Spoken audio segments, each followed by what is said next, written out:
Alright, welcome to another painting video. Today we got some blood and plunder figures and some speed painting. I guess by knocking out, I don't know, 10 guys.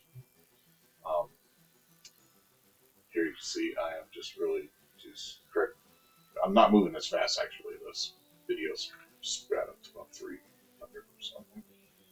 Um, Sitting on my new camera. I like the focus way better than the other one. It's much more crisp. It's a BenQ camera.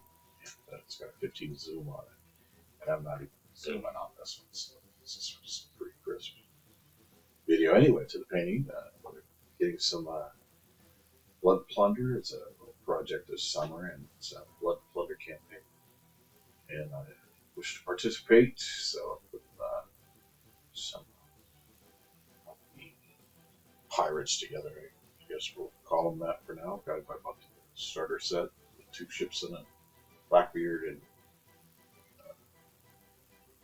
was trying to be a captain, Captain Vader, and see, I'm moving through the flesh tones pretty quick. I start at the bottom of whatever layer. I guess think about layers.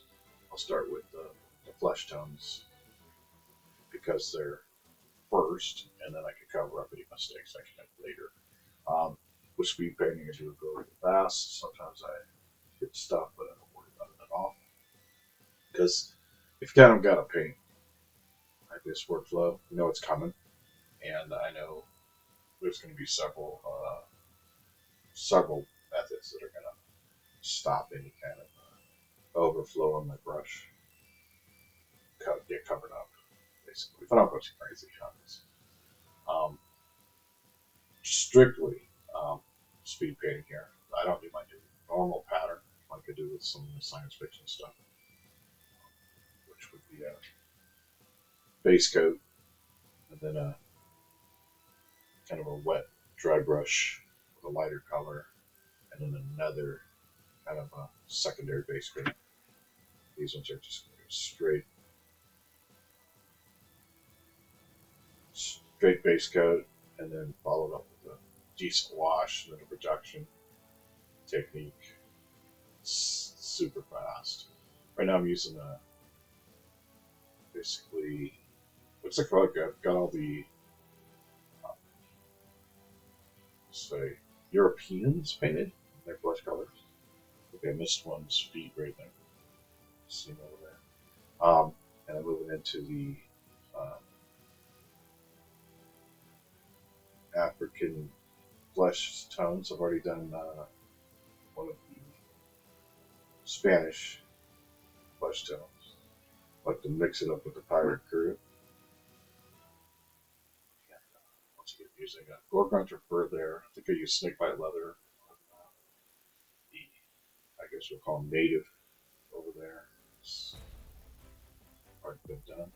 And flesh color music is Warm Dark Flesh by Proclo. This is it's my favorite brush right here. It's kind of a four paint brush. It just keeps the tip really well. You don't want to abuse the shit out of it. Just keep licking that thing to a point. So at this point, I'm fading in some browns, and probably seeing start switching to paint some of the guns and the axe handles. There's one example. Since I got the paint out anyway, let's get that done too. And then you see me in this part 1 video, just kind of cruise through all of the pistols and rifles once they have the flash time. That's the guy right in front of us doesn't have speed painting yet. Get his feet done. But I was at a painting clinic yesterday over here where I live, and I was just telling people, what you gotta have a style before you're doing painting. What is your style? Are you a speed painter? You know, it's like trying to figure out what kind of rock and roll music you like. You say, oh, I like them all, but do you like speed metal? Do you like, death metal, which is crazy, or something like that, pop rock and stuff. So like music is different flavors, so is painting. And I like a grimdark kind of method, but the grimdark method too, to me, has just been rebranded from historical painting. Historical painters have always been they've been around longer, so they've got more techniques, and it wouldn't hurt some of these fantasy guys, 40K players, Warhammer players, to look and see what kind of historical stuff's going on out there, and just see some of what's going on out there. I also watch some videos from night shifts. I think really great historical video stuff that guy's got out there. It's awesome. Um, he's insane. I think stuff he does is crazy. When it comes to prepping a vehicle for painting, he's pretty much an armor painter. Paints tanks. Puts them in a little diorama, and that's good. But, learning from those guys with those historical techniques, they've been using pigments and all that kind of stuff for years. But it seems over here in the fantasy realm, which actually Blood and Plunder is considered a historical game.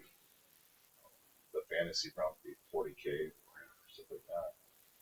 They're getting around to learning these techniques, renaming stuff. That's pretty much going to be the end of this part one video. Short, and stay tuned for the next one. We're going to continue on. I'll show you my method for painting a lot of guys at once, making them not look the same. Gobbletown.com, boys.